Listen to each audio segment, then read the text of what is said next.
자, 안녕하십니까. 자, 세종국토개발 대표 전은성입니다. 자, 이제 내일 모레부터 명절 연휴가 시작되는데요. 예, 거기에 맞춰서 여러분들에게 그 명절 때 조금이라도 도움이 될까 해서 한번 간단하게 자료를 좀 준비해 봤습니다. 자, 제 앞전에서도 이제 9월 13일 대책에 대한 영향들 좀 분석을 해 드렸고요. 자, 오늘은 이건 뭐 많이 보셨을 거예요. 그쵸? 하도 이제 뭐 대책이 워낙 큰 거였다 보니까는 여러 채널에서 말을 많이 한 부분이기 때문에 요 자료는 많이 보셨을 건데, 여기에 따른 그럼 투자 전략은 과연 어떻게 되느냐. 그래서 굉장히 좀 재개발의 핵심을 많이 두고 좀 설명을 드리도록 해보겠습니다. 자, 그래서 뭐 그 앞에 제 동영상 보신 분들도 계시겠지만 못 보신 분들을 위해서 빠르게 좀 정리를 하면, 9.13 대책 핵심을 보면은 종합부동산세, 그리고 임대사업자 혜택 축소하는 것들, 그리고 대출 제한에 대한 부분이 있어요. 그래서 좀 빠르게 넘어가 보면, 이제 종합부동산세는 다주택자 과표를 상향하고 3주택 이상, 그리고 조정대상 지역에서는 2주택 이상만 되더라도 추가 과세를 하겠다, 이제 이런 부분들이 나와 있는 것이고요. 뭐 이 보는 것들은 요약한 거고, 제가 그 국토교통부에 어떻게 찾는 것까지 요 앞 동영상에 자세히 해놨으니까 혹시나 못 보신 분들은 앞에 동영상도 좀 찾아보시기 바랍니다. 자, 9.13 대책 이후 매입주택 양도세를 중과를 해요. 이제 임대사업자 등록을 내도 양도세를 중과를 하는데, 종부세는 이제 다 합산됩니다. 조정대상 지역에 사는 그 모든 임대사업자를 내더라도 종부세는 다 합산이 되고요. 양도세 중과를 하는데 특례는 적용을 해요. 그래서 이 내용도 좀 잘 보셔야 되는데, 조세특례제한법 97조 3항 얘기는 우리가 장기 보유했을 때 그 70%는 감면을 해요. 그래서 예를 들어 이 70%를 양도 차익 100이 남았는데, 양도 차익이 100이 남았는데 이 70%를 감면한다는 뜻은 이 70%를 빼주면 30만 남는 거잖아요. 30에 대해서 예를 들어 최고세율을 만약에 50%를 적용했다고 가정을 해요.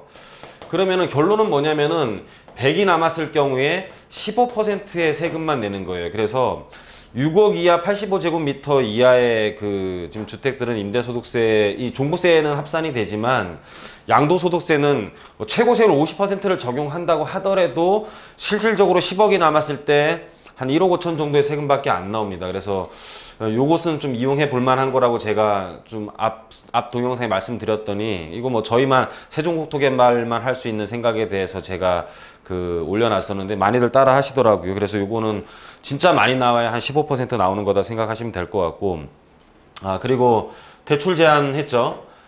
그래서 사실상 지금 1주택 이상자들은 규제 지역들, 뭐 조정대상 지역 이런 데들은 추가 매입 시 그 대출을 제한하고 있어요. 그리고 일시적 2주택으로 2주택 이제 우리가 그 기존 주택을, 거주주택을 이제 매각할 때 3년에서 2년으로 단축돼 가지고 갭 투자가 힘들 것이다라는 것도 말씀을 드렸었습니다. 자, 그래서 이게 지금 핵심 요약이고요. 기관들에 대한 전망들에 대해서 많이 나와요. 기관들에 대한 전망이 문제의 답이라고 생각을 하시면 안 돼요. 그쵸? 기관들에 대한 전망이 다 틀려요. 이게 주택산업연구원 같은 경우도 2017년 하반기 전국 매매 가격이 0.2% 상승하고 전세 가격은 강보합이라 그랬어요. 보합이라 그랬는데 뭐 틀렸죠. 그쵸? 틀렸고, 금융감독원들도 뭐 가계대출 동향들을 계속 이렇게 조사를 해요. 기관들이 이렇게 연구 보고서를 내는 이유는 앞으로 이렇게 된다라는 뜻이 아닙니다. 앞으로 이런 문제가 있을 수 있으니 어떤 경제에 큰 타격을 갑자기 입지 않게 하기 위해서는 어떤 방향으로 해야 된다라는 하나의 경각심 또는 하나에 대한 사회에 대한 분석 자료를 나타내는 거지, 이게 내년에는 이렇게 된다, 후년에는 이렇게 된다라는 게 아니에요. 그래서 각 기관들에서 나오는 자료들이 마치 미래의 예언, 내일 뉴스처럼 생각하시는 것들은 굉장히 잘못된 거예요. 그래서 어떤 기관에서 좀 안 좋다라고 나오는 것은 교통사고가 나기 전에 차에 브레이크를 밟는 정도라고 생각을 하시면 됩니다. 우리가 이런 것들이 안 나오고 갑자기 문제가 생기면은 큰 문제가 발생을 해요. 우리나라 괜찮다 하다가 갑자기 IMF가 터져버리면은 큰 문제가 발생을 했었죠. 근데 교통사고 날 때 브레이크 밟고 나서 끽 소리 난 다음에 사고 난 것들은요, 죽는 사람은 없습니다, 대부분. 경제 마찬가지예요. 끽 하고 난 다음에 기관들에서 굉장히 경각심을 불러일으킨 다음에는 큰 사고가 안 나요. 나라에서 대책들을 안 일으킵니까? 당연히 그런 문제가 생기면 금융기관 부실되면은 사회 전반적인 문제가 발생을 할 수가 있잖아요. 그래서 그런 것들은 여러분들이 너무 이 기관들에 대한 부분들을 믿을 필요는 없다라는 거예요. 항상 참고 자료로 생각을 하셔야 된다. 많이 틀렸잖아요, 그렇죠? 참고 자료로 생각을 하시고, 뭐 종부세 높인다고 해서 집값이 과연 얼마 떨어질까요? 사실상 금리 인상이 가장 큰 문제이기는 해요. 그리고 해외 자본이 막 유출되는 것이 가장 큰 문제예요. 금리 인상 그 하나로만은 문제가 안 돼요, 사실. 근데 해외 자본이 많이 유출이 되면은 문제가 돼요. 그래서 우리나라에 지금 7천억 달러 정도에 들어와 있는 해외 자본들이 주식시장에 6천억 달러 정도가 배분돼 있기 때문에 주식시장만 크게 불안정하지 않으면 우리 채권 시장에 들어가 있는 금리 때문에 유출되는 것은 사실 굉장히 적은 부분이거든요. 그래서 뭐 너무 그렇게까지 어렵게 알 필요는 없고, 하여튼 금리가 가장 큰 문제이기보다는 금리가 문제가 아니라 자본이 유출되는 것. 우리나라에 돈이 모자라지는 게 실물 가격이 떨어지는 거예요. 돈이 모자라지는 게. 그래서 만약에 금리를 많이 올렸을 경우에 시중에 있는 자금이 굉장히 많이 은행으로 들어가게 되면은 시중에 있어서 물건에 살 금액 돈들이 적어지는 거기 때문에 부동산 가격도 당연히 떨어질 수 있는 부분들도 있는 거죠. 근데 지금 우리나라 경제 상황상 뭐 지금 금리를 많이 올리게 되면은 뭐 실업률도 더 급격하게 경기가 더 안 좋아질 수 있고요. 그러다 보면은 여러 가지 문제들이 하여튼 봉착되어 있습니다. 하여튼 그건 두 번째 얘기이고, 자, 1세대 1주택자들에 대해서 지금 우리나라 돈이 없어지지 않은 상태에서, 돈이 많이 빠져나가지 않은 상태에서 지금 종부세를 올리면 그럼 과연 어떻게 되겠느냐. 뭐 사실 문제가 전혀 안 되는 구간인 것 같아요. 시가가 18억짜리는 2019년에도 전혀 문제가 안 돼요. 2019년 공시가격을 기준으로 계산한 건데 시가 18억짜리는 전혀 문제가 안 돼요. 종부세 99만 원 나오던 게 104만 원 나오는 거고, 보유세가 498만 원, 뭐 492만 원 나오던 게 10만 원 더 나오는 정도입니다. 이거 지금 집을 살려고 하는 사람들을 위한 가격을 흔드는 제도입니까? 이게 아니죠. 이제 이 위상부터는 굉장히 문제가 되고, 사실 뭐 이 50억 넘어가면 굉장히 문제가 되는데, 50억 넘는 주택을 가진 사람은 대한민국 0점 몇 프로잖아요. 그쵸? 이 0점 몇 프로에 대한 종부세에 대한 금액이 가중됐다라고 해가지고 이 사람들께 확 떨어지니까 우리가 살려고 하는 것도 확 떨어진다는 것은 조금 잘못된 생각이에요. 왜냐면은 세상에 돈이 남아있는 상태에서는 돈이 이리저리 돌아다니는 거지 없어진 게 아니잖아요. 그래서 제가 보기에는 요즘에 강남은 그래서 사실상 고가주택에 대한 것들을 소득 없이 버티고 있던 사람들은 좀 떨어질 가능성도 있어요. 매물도 나올 가능성도 있고. 그러면은 그 매물들이 그 집을 판 사람들은 과연 어디로 갈까요? 그러면은 그 돈을 가지고 어디로 가겠냐라는 거죠. 더 밑으로 가겠죠. 그쵸? 그 사람들이 없어지는 거 아니잖아요. 그 사람들이 없어지면 전반적으로 문제가 되겠죠. 옛날에 또 이런 우스갯소리가 좀 생각나요. 이명박 정부 때 이명박 전 대통령께서 자기 임기 기간에 무주택자를 다 없애버리겠다 그랬어요.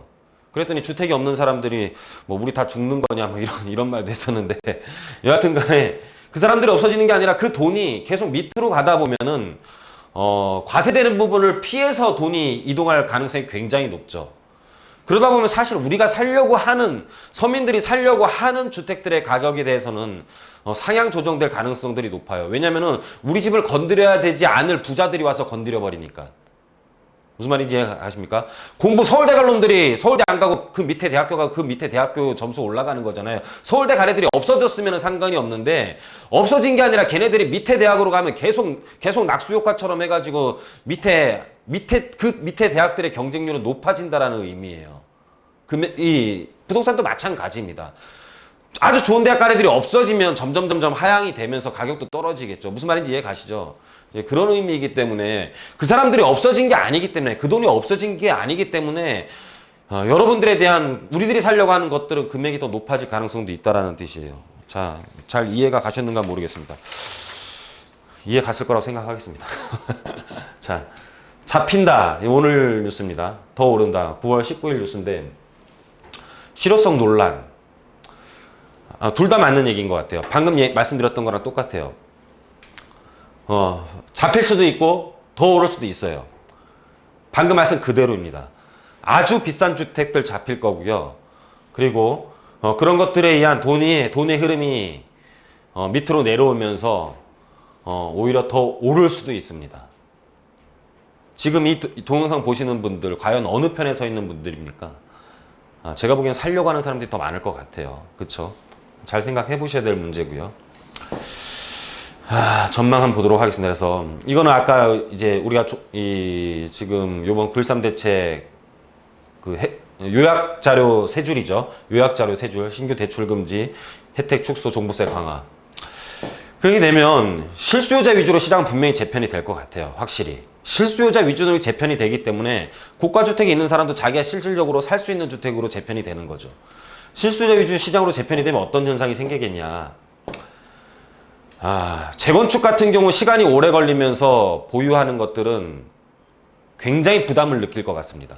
그래서 시간이 오래 걸리면서 보유세는 계속 지금 뭐 몇십억까지 강남에 있는 재건축 특히나 이런 것들은 지금 접근을 잘 못할 것 같아요. 그러면 사람은 꼭 투자라는 것이 그 재건축을 산다라는 투자가 우리가 어떤 금액 상승분만을 꼭 말씀드리는 건 아니에요. 그린벨트에 추가적인 주택을 공급을 한다고 해서 도심 내 고가주택 사는 사람이 그린벨트 신규 아파트로 가겠습니까? 아니에요. 도심 내 고가주택, 좀 오래된 주택이지만 고가주택에 사는 분들은 항상 새 주택에 살고 싶은 욕망이 있어요. 근데 청약 가점제 뭐 이런 거에 청약으로는 당첨이 될 수가 없으니까는 조합원이 돼가지고 미리 신규 주택을 확보를 하고 있는 개념으로 재건축을 미리 사는 사람들도 많아요. 근데 앞으로는 그렇게 미리 사기에는 사업에 대한 속도, 재건축에 대한 규제도 많이 있을 뿐더러 보유세에 대한 부담 때문에 미리 사지는 않을 것 같습니다. 그렇다면 그 사람들은 과연 어디로 움직이겠습니까? 보유세 부분을 모든 절세한 것을 갖고 있다가 도심 내 핵심적인 지역에 신규 아파트 입주할 때 그런 지역으로 매매 가격이 급등할 가능성이 너무너무 높습니다. 이거는 꼭 핵심 지역 아니어도 마찬가지예요. 서울시에 입주할 앞으로 뭐 장인 뉴타운이라든지 은평구 쪽이라든지 다 마찬가지입니다. 앞으로는 신규 주택에 대해서 입주권을 미리 확보하고 있는 개념, 재건축에 대한 입주권을 미리 확보하고 있는 개념보다는 그런 것들이 부담스러우니까는 너도 나도 그냥 신규 주택으로 내 집 팔고 가는, 또 대출도 안 되다 보니까 그러다 보니까는 신규 주택 입주하는 아파트에 대한 가격이 높아질 가능성이 훨씬 더 높아요. 왜냐면은 입주할 수 있는 돈과 재건축 재개발로 돈이 분산이 됐어야 되는데 앞으로는 한 곳에 신규 아파트를 집중할 가능성이 높다라는 뜻입니다. 잘 생각하셔야 될 부분이죠. 그래서 그리고 또 과세 영향 적은 구간 주택 가격 상승 가능성이 높은 게 마찬가지. 과세 영향이 적은 곳으로 사람들은 이동을 할 거니까 항상 이래 왔습니다. 옛날에도 우리가 2006년도인가요? 7년도인가요? 그때는 주택담보대출에 대한 규제를 할 때 6억 이하의 주택에 대해서만 LTV, DTI를 규제했었어요. 그래서 그때만 하더라도 강남 주택 빼고는 거의 30평대 아파트는 다 서울은 다 뭐 4억, 3억 할 때입니다. 4억, 5억 미만이었어요. 다. 강남만 6억, 7억, 8억 할 때였습니다. 근데 LTV를 규제를 하다 보니까는 6억 이하에 대해서 규제를 하다 보니까 위에는 규제를 받게 되잖아요. 규제 안 받는 쪽으로 자금이 다 몰린 거예요. 어떤 현상이 생겼었냐면 아주 그러니까 싼 아파트들이 모든 게 6억까지 올라가는 역할을 했었어요. 돈이 없어진 게 아니었기 때문에. 돈은 안 없어지고 돈이 흘러갈 한 곳을 막으면 다른 쪽으로 돈이 다 몰린다라는 뜻이에요. 그래서 과세 경영 적은 구간 쪽으로 돈이 앞으로 몰릴 가능성이 굉장히 높습니다. 잘 생각하십시오. 자, 투자시장 전망들 보면 그대로 다시 한번 또 정리를 해보면은요. 고가주택 아파트는 가격이 보합은 예상돼요. 그리고 재건축 대상 고가주택들 거래량 감소되면서 가격도 하락 예상됩니다. 그렇게 오래까지 못 버틸 수도 있으니까. 근데 이거는 당장 일어나진 않아요. 당장 일어나진 않고 이게 지금 적용되는 거는 내년 4월 말부터 해가지고요. 4월 말에 이제 주택 공시가격이 변경되면 그 이후에 이제 세금이 납부가 되는 거거든요. 그러니까는 이것도 당장은 지금 그렇지 않지만 내년에는 아마 좀 예상을 해봅니다. 기존 주택 종부세 부담이 적은 사람들, 그리고 사업시행 인가 이후 재개발 입주권 매입을 저는 권장해드려요. 재개발은요, 실질적으로 주택 가격, 공시 가격 현실하기가 굉장히 어렵습니다. 이거 다시 한번 설명드릴까요? 이거 전 동영상에도 이제 있는 자료이긴 하지만, 자, 분양가 상한제를 지금 이제 분양가 잡아야 된다는 얘기 계속 뉴스에 나옵니다. 앞으로 분양가 상한제는 다시 한번 말씀드리면, 자, 토지 평가 금액 더하기 표준 건축비 더하기 조합 또는 회사의 뭐 기업의 적정 이윤을 나라에서 정해주는 건데, 요게 이제 분양가의 가격인데요. 상한을 하는 건데, 재개발 같은 경우에 조합원들에 대한 이 공시 가격을 현실화 해가지고 거래되는 금액으로 재건축은 가능해요. 재건축은 가능한데, 재개발 평가 금액을 높여버리면은 재개발 모든 지역에 대한 분양가들이 다 올라가게 돼 있어요. 이 논리 때문에. 그래서 재건축은 어쩔 수 없이 물건에 대한 개별성이 없기 때문에 가능한데, 이거 앞에 그 자료 다 있습니다. 세종국토개발만 할 수 있는 생각이 다 있는 자료예요. 앞 동영상에. 그래서 거기 보시면 좀 자세하게 볼 수 있고요. 그래서 기존 주택 중에서 종부세 부담이 없으신 분들, 한 18억 이하 분들, 한참 밑에 분들은 사업시행 인가 이후 재개발 입주권 매입을 권장해드려요. 바로 설명드릴게요. 그리고 아파트 살 여력 안 되는 분들은요, 신규 아파트 위주로 지금 가격 많이 올라갈 수도 있고, 여러분들 지금 그린벨트 해제된다고 해서 그렇게 여러분들이 충분히 다 지금 무주택자들이 들어갈 만큼 충분히 공급되는 것도 아니에요. 벌써 서울시도 국토교통부랑 지금 서울시장이랑 의견이 티격태격하고 있는데, 티격태격하고 있는 도중에 얼마나 공급이 되겠습니까? 그래서 그런 아파트들 기다리지 마시고, 앞으로 재개발 해제 지역 중 돈이 안 되시면 재개발 해제 지역 중 추가 지정될 지역들도 관심 가지세요. 좀. 그리고 이 부분에 대해서 설명을 드리면, 사업시 인가 이후 재개발 입주권 매입 권장해드리는 이유는 뭐냐면, 요거는 소득세법 시행령이에요. 소득세법 시행령 제 156조 2에 보면은 조합원 입주권을 소유한 경우 1세대 1주택에 대한 특례가 있어요. 그래서 좀 어려운 얘기인데, 기존 주택에 대해서 지금 2년으로 바뀌더라도 2년 내에 안 팔아도 돼요. 사업시행 인가 이후에 입주권을 매입을 하시면은요, 이 지금 사업시행 인가 이후에 매입한 입주권이 주택으로 바뀐 다음에 세대원 전원이 글로 이사해가지고 입주해가지고 1년 이상 거주하면 또 괜찮아요. 그렇기 때문에 요거는 소득세법 시행령 부분이고, 요건 다음에 세법 강의할 때 좀 다시 한번 말씀드리고, 투자는 요렇게 하면 돼요.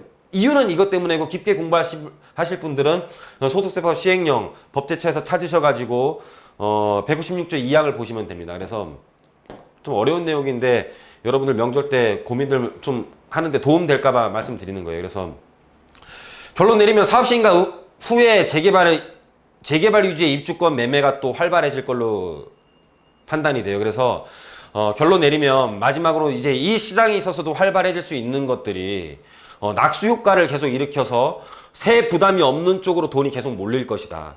무슨 말인지 이해가 가시죠? 서울대 가래들을 다 없애버리는 게 아니라 서울대 가래들이 밑으로 내려오면 점점 밑에 대학으로 점수가 세진다라는 거예요. 이해 가시죠? 그 부분과 신규 입주할 아파트들에 대한 가격이 올라갈 것이다. 그리고 또 소득세법 시행령 때문에 사업시행인가 후에 재개발 위주의 입주권 매매들이 굉장히 활발하게 진행될 걸로 판단이 됩니다. 그래서 다소 어려운 얘기고 여러분들이 생소한 얘기들이 많을 거예요. 왜냐면은 뭐 세종국토개발에서만 좀 알고 있는 내용들, 좀 부동산은 좀 많이 알아야지만 좀 설명 들을 수 있는 부분들도 있는 부분이기 때문에, 뭐 그냥 뜬구름 잡듯이 뭐 어디 기관에서 나오니까 우리나라는 뭐 다 폭락한다. 다 폭락하는 게 세상에 어디 있습니까? 우리나라 대형 아파트 떨어질 때도 소형주택은 다 올랐고요. 예? 어디가 오르면 어디는 떨어지고, 이래서 우리가 맞춤형 컨설팅을 하지, 모든 사람을 다 매도해서 이제 떨어지니까 못 사면 안 됩니다. 뭐 지금 오르니까 다 사세요. 이런 거는 너무너무 잘못된 거예요, 여러분들. 그래서 그렇게 보지 마시고 이런 틈새 시장들을 발굴하는 능력들을 좀 키우셔야 됩니다. 그래서 자, 뭐 항상 마음에 드셨으면 구독하기 눌러주시고요. 마음에 안 드셨으면 댓글 악플 달으셔도 상관없는데 구독하기는 좀 눌러주지 마십시오. 계속 악플 달면서 구독은 계속 하는 사람들도 있습니다. 예, 농담이고요. 여하튼 간에 여러분들을 그 9.13 대책에 대해서도 한번 좀 틈새 시장에 대해서 이렇게 될 것이다라는 예상을 하면서 여러분들한테 한번 설명을 드렸습니다. 자, 이것으로 9.13 대책에 따른 투자 전략에 대해서 간단한 설명을 마치도록 하고, 다음에 또 제가 또 좋은 정보 그리고 좋은 투자 전략으로 여러분들 찾아뵙도록 하겠습니다.